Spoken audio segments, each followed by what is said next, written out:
know. I cannot believe a year has passed. I cannot believe that I'm filming this video. I also cannot believe that I didn't bring tissues over. How dumb. Anyway, hi, I'm Misha Grimes, and 365 or 364 or however many days there's been in this past year.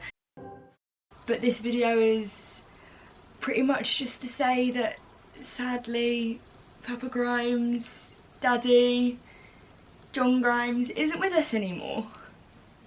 Oh for God's sake. I don't understand. My dad passed away of motor neurone disease. It's funny I've said that, I wonder how many times in the past year. I've probably said that hundreds of times, maybe not that exact sentence, but my dad not being here. I've probably said that so many times in the past year, but it's still, that phrasing, it doesn't feel normal. I don't think it ever will. But anyway, can we believe it's been a year? That's wild. Now I do have a few props with me. I've got a photo of me and Dad, because if I'm going to talk about him, he needs to be here. I've got baby O, Granddaddy's impending grandchild, and then also, which I had last year, I've got Dad's zip up. So I thought this might be really helpful for other people and also really helpful to myself to film a video about the past year, about where I'm at now, about everything to do with grief, with losing a parent, with losing a loved one, with like such a huge momentous thing in your life completely changing, and someone that you love so dearly being taken out of your life. I thought it would be therapeutic for me to talk, maybe helpful to someone out there who is going through a similar thing, has gone through a similar thing, is facing a similar thing. My heart goes out to every single person watching this video if they're watching it. I feel like everyone watching this video will have some sort of personal connection or some sort of, do you know what I mean? Like everyone has some sort of link, which breaks my heart, and I feel like that's one thing that I've truly learned this year, and it's not a nice thing, but how many people have gone through loss, and particularly how many people have gone through parent loss, is wild to me. Like, it's wild, and my heart breaks with every single person that messages me, because the world's not fair, but we can't change that. So anyway, I know that this video is going to be 10,000 years long, so I need to get a wiggle on. Also, can you see I've brought back the cloud nails for the 1 year anniversary? I thought they were fitting, and you guys are watching this video on Sunday. My dad's anniversary was actually on Wednesday, and we're having a family day. The boys are there. We're going to the pub that we went to the night that Dad passed away. We are just spending the day together. We're doing s'mores. We're just celebrating him like we always want to, and it's gonna be so hard. It's gonna be so tough, and like, I hate the fact that it's been a year, and like, some people might be like, what? Like, surely you wish it was further and further away? And I'm like, no. Like, when I look back at photos from a year ago, obviously I try not to look at some of them because no one wants to remember their parent or their loved one in that state. I'm slightly jealous of my past self because I still had my dad. Like, I still had him a year ago. Yeah, he couldn't talk, and yeah, he wasn't eating, and he was very close to no longer being with us, but I still had him. So obviously this past year we've had our first birthdays, our first Christmases, his birthday without him, and now that we're reaching the 1st year anniversary, like, that freaks me out because I almost wish it was the first of everything, because the fact that it's not means that he was part of our life longer ago, and I wish he was part of our life yesterday. But I promise this video isn't going to be all sad. Like, I promise I've got some beautiful things to say, but also, like, only watch this video if you feel ready to, because it is going to be emotional. Like, I can't help it, I'm an emotional person. So yeah, should we I would say get the show on the road, but I'm not sure if that's the right terminology. I did ask on Instagram what questions you guys had, because although obviously I had a lot to say, I wanted to be led by what people wanted to hear and what they needed to hear. So I literally have just written down all the questions and a few little prompt notes just so that I don't blabber on for 10 years, but I'm still going to be like completely talking from the heart. I've literally wrote down like 3 words next to the question just so that I know my train of thought. Okay, so I thought we'd start. Oh, also, you might notice that Mum's not here. Obviously last year I did this video with Mum, and Mum asked if I wanted to do the video with her, and for some reason I feel like I need to do this video on my own. It's been a really grey day, and the minute I sit down to film this video, the sun's come out with the clouds and they literally perfectly match my nails. The biggest thing that I've taken from this year is that you can't take life for granted. There is so many days, especially in probably like the first like 3 or 4 months, where like all you want to do all day is cry. All you want to do is stay in bed. Like you just can't wrap your head around why the world's done this to you, and like you can't. And I definitely had those thoughts, and like fighting against those thoughts is very, very difficult, but it just made me realise that you can't take life for granted. Like you don't know how long you've got, you don't know what's in your future.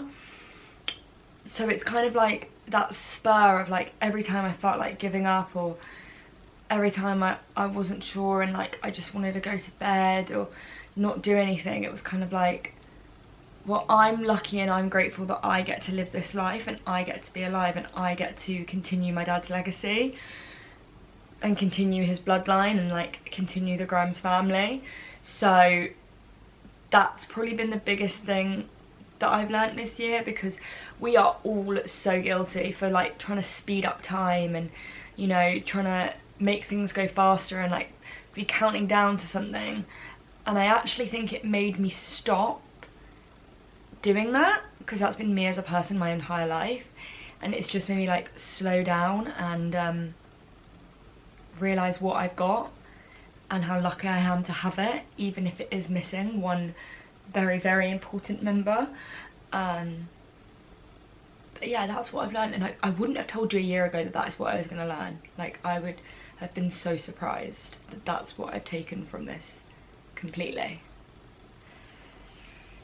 You know what the #1 question was? Does it get easier? Which breaks my heart, because then I know that these people asking that question are obviously going through the same thing. And this would have been something that I would have asked a year ago. Will this feeling get easier? Will this hurt in my heart start to lift at all? And I understand that in those moments you're like, no, this will never change, I'm going to feel like this forever. And don't get me wrong, I still do feel like that. I still have a missing piece of my heart, and I'm still not complete because Dad's not here. But I would say it does get easier. I know everyone says like time is the biggest healer, and I just thought that was a load of bullshit. And I know for not everyone it will work the exact same way, and that is the thing about grief, and that's why it's such a tricky topic to like fathom and to cover, because everyone deals with grief so differently, and how I have dealt with it might not be how you deal with it. So there's not like a guidebook that you can just follow and then you'll be fine, because I've not done that. I'm not just fine, you know, like I'm fighting every day to be fine. But it gets easier. It does get easier. It doesn't consume your brain all the time like it once did. And how I describe it now is, I'm so happy and forthcoming to talk about Dad constantly, to make jokes about Dad. Like that is me as a person. Like you can't be in my life if you don't want to hear me talk about my dad 24/7. Maybe not that much, but I do pretty much speak about him every day. Like something will come up every day where I'm reminded of him, or I talk of him, or something like that, always. And I make sure to. So that doesn't bring me sadness. Thinking of him, talking about him, none of that brings me sadness. That makes me so happy. Like, that makes my heart happy.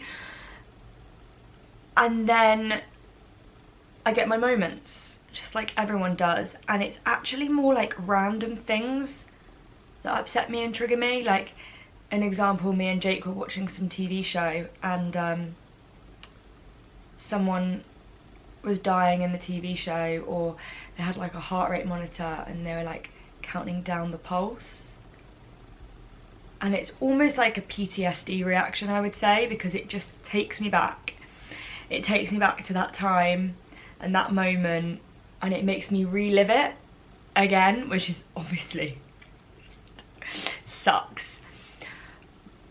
But it's the little random bits, and like the people in my life, especially Jake, are like so aware of my reaction to things, and like it's almost like he can see in my brain when I see something or I watch something, and it triggers like a core memory, and not a very positive one, and then I'll just burst into tears. But like, that's fine, like that's so okay. And like, even if you can't talk about that person in your life and it's too difficult, like you've got to do things your way. And obviously for me, talking about him constantly makes me feel like he's still here, so that's why. And then when I get the little reminders from random things of me reliving the moment that he wasn't here anymore, that's when I get really upset, because obviously I'm upset that he's not in my life anymore, but I've kind of got to a stage where I don't remember him as unwell him, which is quite impressive because it was a long 2 years of unwell him. I've kind of blanked that out, and I focus more on the him before he was unwell, physically, not, you know, not mentally or anything like that, but physically, because that picture of your parents is very difficult, or anyone, to deal with. So I'm pleased that I've got to that point, and I think that's why in day-to-day life I'm happy that I get to talk about him. And that does lead into, a lot of people spoke of guilt, which maybe I'm lucky that I haven't experienced much guilt in this situation, but it was like guilt if I don't talk about them, guilt if I haven't thought of them for a while, guilt that like I've moved on with my life. And what I always think about that is, if that person that you loved, that you lost, sat right in front of you, what would they say? Would they say, how dare you not have spoken about me today? How dare you not have thought of me in a week? How dare, like, they're never gonna think like that. They never are. They're just gonna be grateful that you are continuing to live your life, that you are continuing to choose to be happy. So never feel guilty for not thinking about your loved one at all. Like, they would just not want that for you. And like, obviously I say that I talk about dad and I think about dad a lot, but that's for my own benefit. That's not for dad's benefit. Dad don't give a shiz. Dad wouldn't give a shiz if he was here. He'd be like, stop talking about me, you're going on and on. I do it because it makes me happy, rather than because I feel like I have to do that. It's just how I keep him alive in my head. You know, he don't care, he's not benefiting off that. He just wants me, I know he would just want me to continue my life, because that is something that he made very clear towards the end of his life, for all of us, I know that he wanted that for all of us. So what do I do when I have everyone in the world, they're the only person that I want to speak to?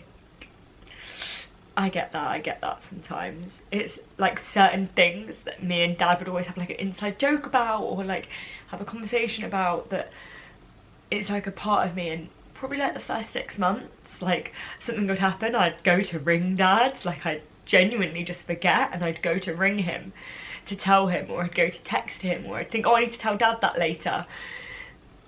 And I don't get that reaction so much anymore. I obviously get like the, in my chest of like, oh, I really wish I could talk to Dad about it. Like, I really wish that I could get his opinion. His opinion is something that I really bloody miss, which you didn't hear that. I'm not saying that I miss your opinions, because you were very opinionated, but I really do. Like, it's that whole parental role of, yeah, my mum knows so much and she's so switched on, but like, my dad just had an answer to every question. So to not have that dynamic in your life anymore has got some getting used to. But I just talk with him instead. Like, I can still chit chat with him. Yeah, he doesn't reply, but to be honest, I did more of the talking anyway, so it's not that different. So I just always make sure, like, if I'm like thinking like, oh, I wish I could say something to Dad, like, I just do. I still do it. People might think you're loopy, they might think you're crazy. Who gives a crap? Like, no, it's your journey, it's your grief. You can do it what you want. You can treat it how you want. You can talk to whoever. You can, you know. I don't care if it makes me loopy. I chat to Dad all the time. Something will happen, I'll be like, oh, you little bitch.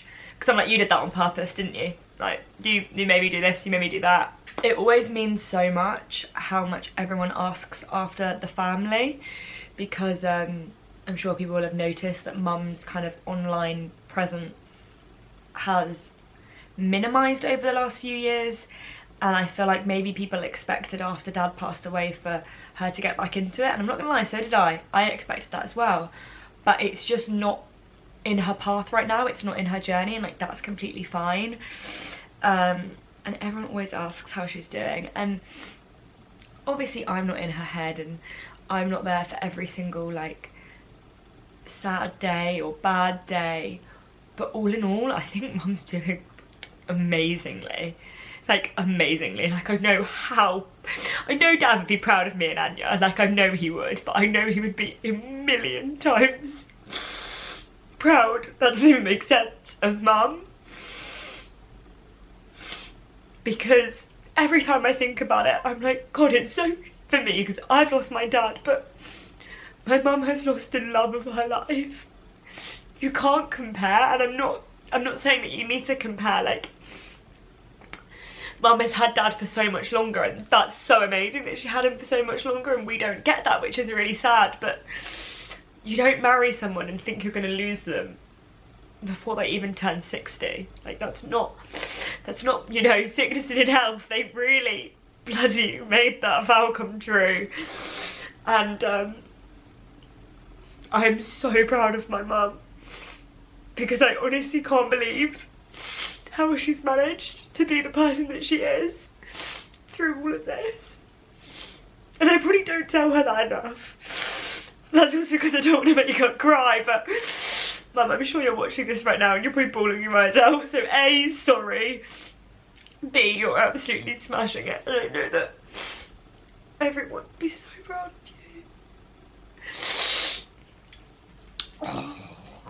Which kind of leads to the second thing of, who do I share my tears with? Do I share all my tears with Mum and Anya, or do I not? And that's definitely an interesting dynamic and a difficult dynamic, because I talk the most about Dad with Mum and Anya, because obviously they know everything that I've got to say, and of course I do cry on their shoulder when I need to,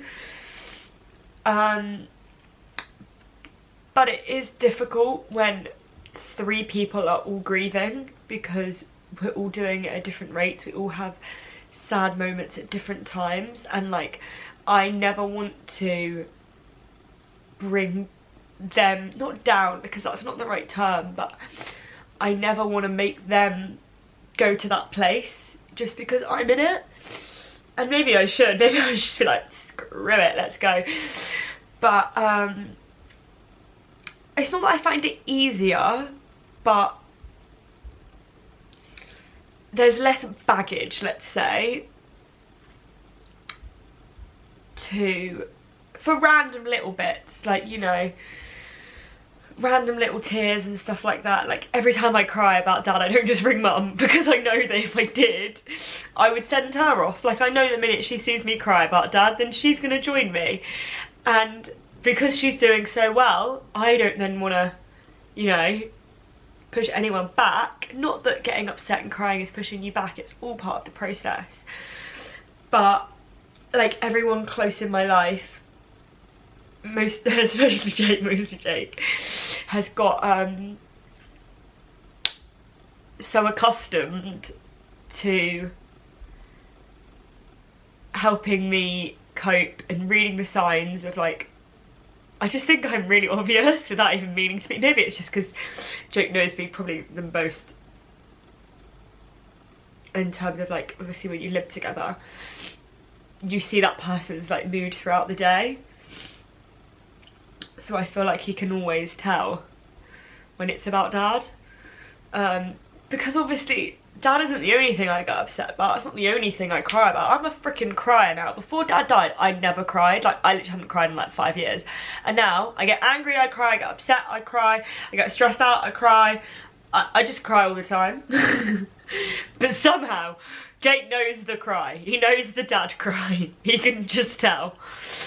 So I don't want to say this and like people think like, oh God, I shouldn't speak to my other family members that are grieving if I'm grieving, because I might upset them, because that's not what I mean at all. But I just think I pick my moments, and if I know that it's something that I just need to get off my chest and just to get out, then I'll speak to Jake or a friend or something like that. But if it's something that's like bothering me a bit more, or like I really feel like I need to speak to someone that he was a huge part of their life as well, then of course I ring the girls. Like, of course I do. How do I get back to the person I was when they were here before I lost them?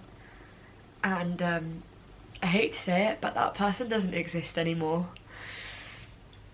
And you might think that's a sad thing, that like you can't get back to that person, but I spent so many years before Dad died trying to get back to the person that I was before, trying to get back to the happy place that I was before, trying to be the person that I was before, trying to look like the person that I was before. And I've just realised that that doesn't exist. You've gone through so much in your life has changed. So many wires in your head are now wired differently. Obviously I don't know the scientific behind it, but I'm pretty sure like different things happen in your brain when you go through something like that. And you know what, I don't want to be the person that I was before. Yeah, she might have had her dad, and yeah, she might have been happy, but she was so unaware of the world. And yes, out of everything, I would take away the fact that Dad's not here. I would take that back in a heartbeat. But I still don't want to be the person that I was before, because I was unaware, I was uneducated, I was oblivious, I was so many things that I'm the first to call myself out for. And I'm grateful I'm not that person anymore. I'm grateful I have so much more of an understanding of the world. So please, whoever it is out there that asks this question, don't try and be the person that you were before, because you are now so much stronger. You are now, have gone through so much more in life. You are so much more of a person.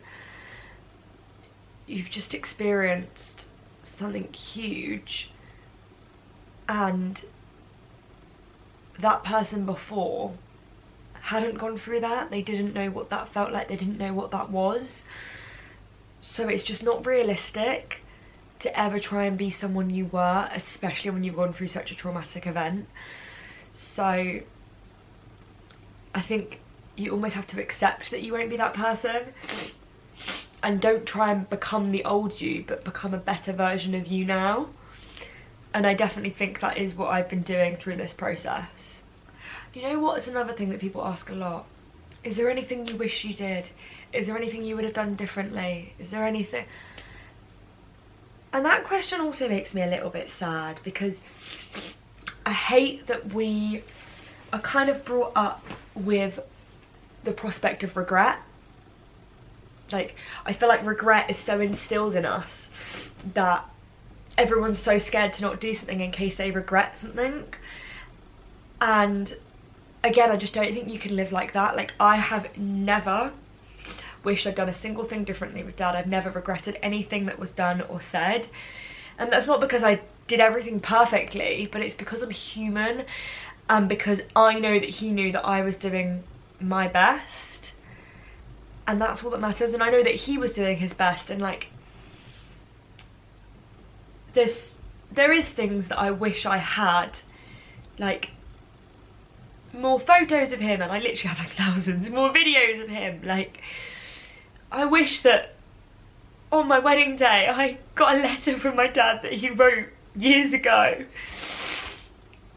but I know that I can't have that, and there's no point living in that regret that that never happened, or being upset that I'm not gonna get that, because I got him, and I got him for as long as I got him. So I just think, if you're in a position where you haven't lost that person yet, but you know that that time is coming, don't think, what am I gonna regret? Don't think, what have I not done that I should do? Just cherish every moment. And I know everyone says that, but life's too short to live with regrets. So don't go into this with that mentality, because I don't want anyone to be disappointed, because you can't change things, you know? And that's what I've learned. I remember at the beginning, when Dad passed away, I always said that it didn't feel real, and like I didn't think he actually wasn't here anymore.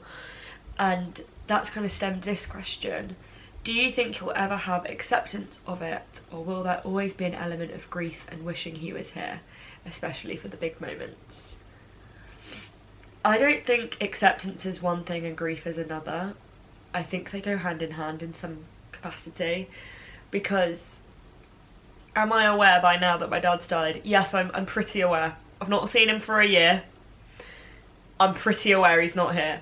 But that did take a good few months, and I think I was kind of expecting it to all hit me at once, and like me just one day like realise it.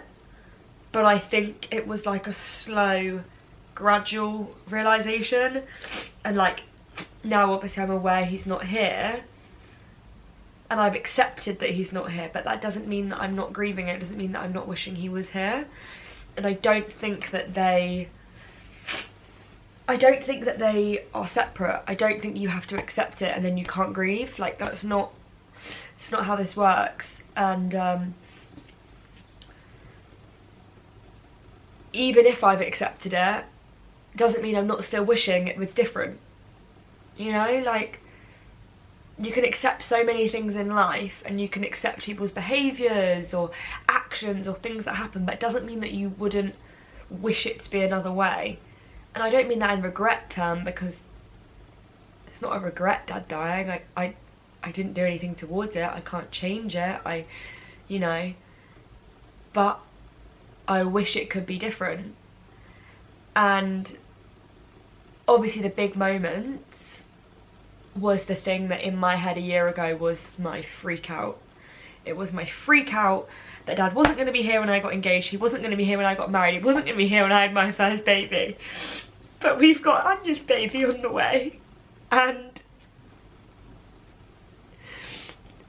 I think it actually makes the whole experience even more special, which I never would have thought, because like we know that we've got someone up there looking out for us, protecting us, watching over us. And like, yeah, I'd love that my dad could walk me down the aisle. That would be a dream of mine, but it's not gonna happen. And again, like, I have accepted that, which sucks, but I know that he'll be part of my wedding whether he's there or not. I know that he'll be part of my baby's life whether he's there or not. Like, I just think you figure out new ways for them to be involved, even if they're not physically there. So what do I do when I feel low? Because life's sunshines and rainbows, but it's not always. And I have different reactions depending on so many factors. Sometimes I'll literally just be walking in the street and I'll see something and I'll tear up. And then that thought process will go and I'll be absolutely fine. Other times I'll need to wallow in some self-pity. I'll need a good cry. I'll want all his things with me. Like, that is definitely a Misha reaction to things. Like, if I feel sad about him, I want him. Like, I want something that reminds me of him, feels like him. Like, I want that like connection. But I just think that when I do have those sad, low moments, there isn't a point blocking them out and not like hearing them and, you know, not feeling my feels, because otherwise I know I'm just pushing off the inevitable. And yes, I don't mean lie in bed for 6 months and, you know, not have any motivation to live your life because that person's not in your life anymore. Like, I don't mean that, but also you're allowed to be upset, you're allowed to cry, you're allowed to grieve, you're allowed to wallow in self-pity sometimes. Like, I always say that it's weird because Dad being gone obviously isn't relevant to much other stuff that I get upset about. Like, say I got upset about something going wrong in my life, or, you know, something happening, like, Dad's completely irrelevant to that. But somehow in my brain it then like kind of goes like, and your dad's dead, and I'm like, so I'm already upset, and then my brain goes like, and this, you know. So it's almost like anything bad or sad that happens, it's like that extra layer of like, oh, and this, my love. What advice would I give myself a year ago? So a year ago me now, that was sitting on that bed with Mum back in the old house, what would I say to myself? I would say, you are so much stronger than you think. You are so much stronger. You have got your head screwed on so much more than you realise, and you'll be okay. I think that's what I wish I could say to everyone going through this. It's gonna be rough, it's gonna be tough, but we're all gonna be okay. We're all gonna have our bad days, we're all gonna have our sad days, we're all gonna wish that things were different, but we're still here. It'll be okay. I wrote a really weird, is it synonym? No, that's not the word. Metaphor for one of the questions. So, has your feelings of loss changed over the last year? And it has. I feel, as I said, more accepting of it, and it's still there, but I would say that it feels further away. It's not constantly on my mind. And my metaphor that I made for this, it's like not having your favourite sweet for a while. You still know you love it, you still know it's your favourite, you miss it, but the longer you don't have your favourite sweet for, you don't think about that sweet as much. Now, is that the most random metaphor? Yes, but I feel like it gets my point across. So I still know that I love Dad, I still know that I miss Dad so much, I know all of these things, but I don't think about them 24/7. They're still there, they still hurt, they're still in my heart, but they don't control my brain constantly. Another thing that I should probably mention, because it is a topic that a lot of people message me about, and it's a topic that a lot of people ask me about, and that is helping your partner deal with grief. Firstly, if you are there for them, you're incredible. It's such a difficult thing to support someone with, and just the fact that you're there firsthand is insane, and they will appreciate that for the rest of their life. I wish I could say, I say this so often, I wish I could say that do this and they'll feel better, do this and everything, but we all know that's not realistic. So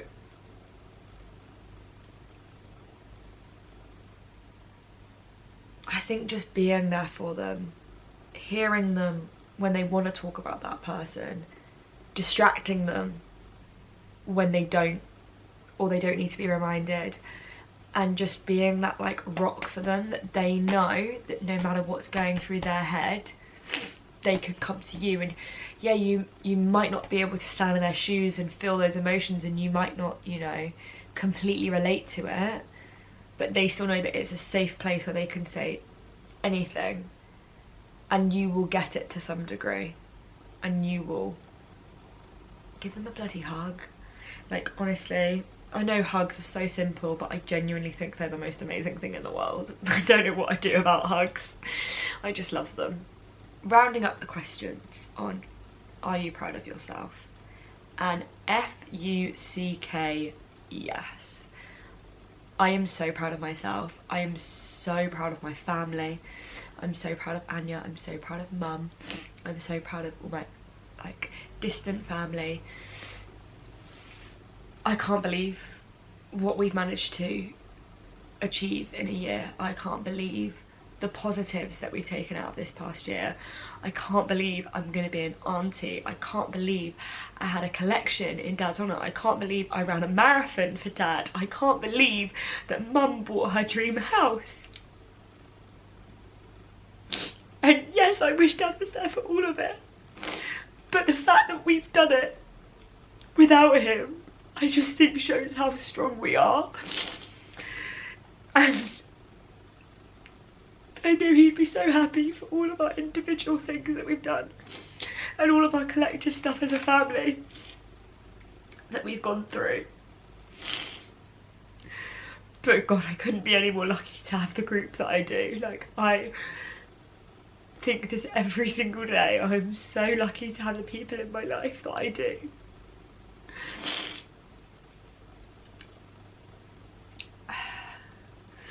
Because they're the people that have made this year that bit easier. I couldn't have done all this by myself, not in a million years.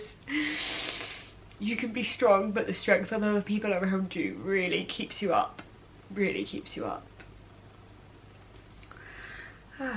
So, okay, that's probably enough. And you know what? I thought this video was going to be harder to film, but she might be like me, she literally cried the whole way through. But it's actually not been hard to film because I just love any excuse to talk about Dad, and it's almost nice to reflect on the positives and what I've learned and everything like that, because there hasn't just been this one big negative, there has been good things along the way. And especially you, mister. I can't wait to meet you. And I'll see you again someday. Oh, that phrase makes me want to cry my eyes out.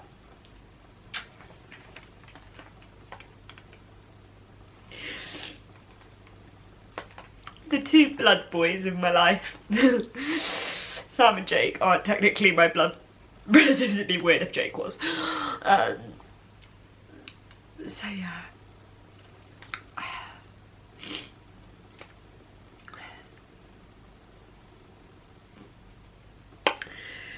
I hope this has helped somebody out there. I hope I haven't made you cry too much. I'm really sorry if I have. But I'm Misha Grimes and Papa Grimes. It's been a hell of a year. Blows my mind how quickly a year goes. But anyway, I'm gonna stop here now and send this to anyone you think it might help. And oh my goodness me, how have I almost forgotten? The money within this video for the AdSense will of course be going to the motor neurone disease charity. And I also need to tally up the money from the marathon video, and that was this, and I'll add that to my fundraising page just in time for this video so you guys can see, because I think we're currently at 16,000, so we might be getting over to 17,000, which if you would have told me a year ago that I would have raised £17,000 for motor neurone disease and ran a marathon, I would have laughed in your face. So I'm proud of me and I hope you are too. Okay, I love you guys and leave you. I will leave information, helplines, anything like that down below for anyone that it might help. And just know, hug your loved ones very, very tight, and I love you guys lots. And thank you for giving me the platform to be able to bring you guys on this journey with me, because as I said, I actually find this really therapeutic. So thank you again. I love you guys. Bye.